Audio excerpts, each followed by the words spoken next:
Go.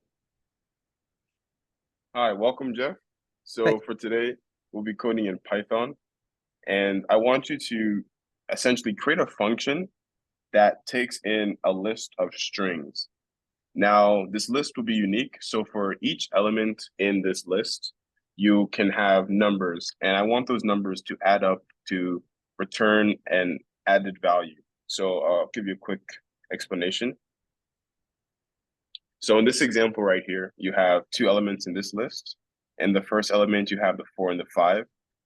In this case, I would want them to be concatenated and then added to the 46 that's in the second element. So in this case, your final value would be 91. Do you understand?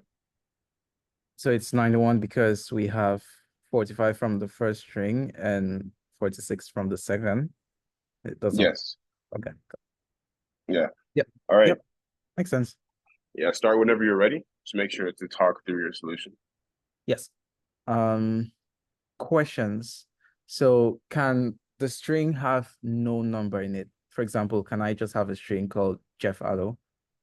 Yes, of course. Okay. It can have no numbers. In that case, the number for that element should be 0. 0. Okay.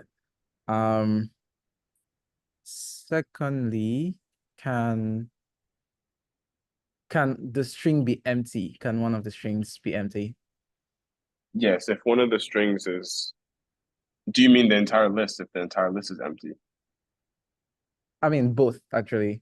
Can Okay. this be empty and can like a string be empty? Okay, so in the case of the string is empty, it will also just be used as 0. Mm-hmm. And in the case that the entire list is empty, you can also just return overall 0. Okay. Last question. Do I have to bother about negative numbers or just N positive? no, no negative numbers. Okay, cool. Yeah. So how I'm going to go about this is I am first of all going to initialize some variable called result to 0. And then I'm going to loop through each of the strings in the list. So loop through the strings. And for each string, I am going to call some function called get number, which I'm going to implement, of course. And this get number is going to return the number from this string. So for example, in this string, it's going to return 45. And then I'm just going to sum up those numbers together. So for each of the strings, I'll just sum up the numbers. Okay, Uh, okay. okay. Does that sound good? Yeah, sounds good. Cool. So I'll go ahead and start implementing. So I'm going to call my function add numbers, and it's going to take in a list. Um, and I'm going to initialize my result, of course, result equals 0. And I'm going to loop through the list. So for each string in the list, I'm going to call my get numbers function and add that get numbers function to the result. So I'm going to say result plus equals get number of the current string that I'm in, and then I just return the result. Of course, I'm getting an error because get number has not been defined. So I'm just going to go ahead and define that get number. And this is going to take in a string of course. And yep. Okay. Plus equals not supported. Okay, so it's giving me an error here because it's not sure if get number returns an integer. So I'm just going to say the number is get number, and then I'm just going to add that to results. Oh, same thing. Anyways, we are sure that it's always going to be it's always going to be a number. So even if it's throwing an error, it should still pass. All right, so let's go ahead and implement get number. So how I'm going to do that is I'm basically going to loop through each of these strings.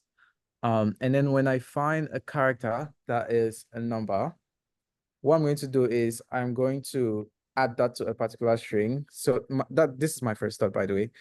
So I'm going to create a string an empty string.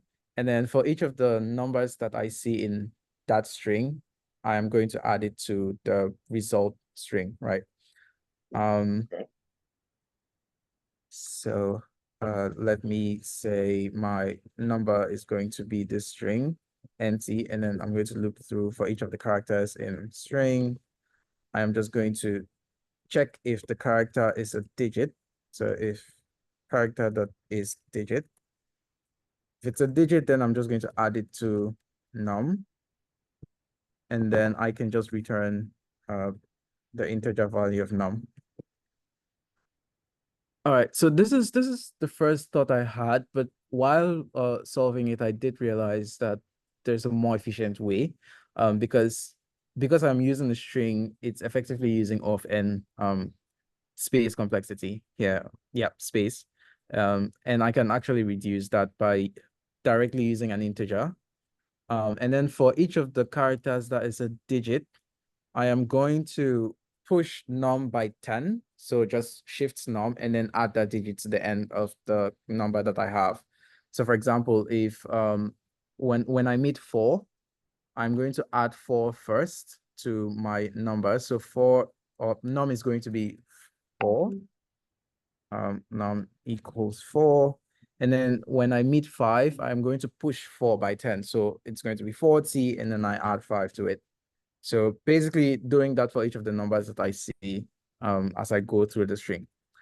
So basically I'm going to reassign num to num times 10, and then plus the integer value of the character that I'm currently in.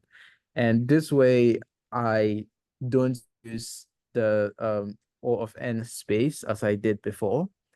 So yeah, we've saved ourselves some space. All right, Yeah, nice. this is pretty much it. All right. Okay, this is done. Let's give it a quick test case. All right. Go ahead and start running. Okay.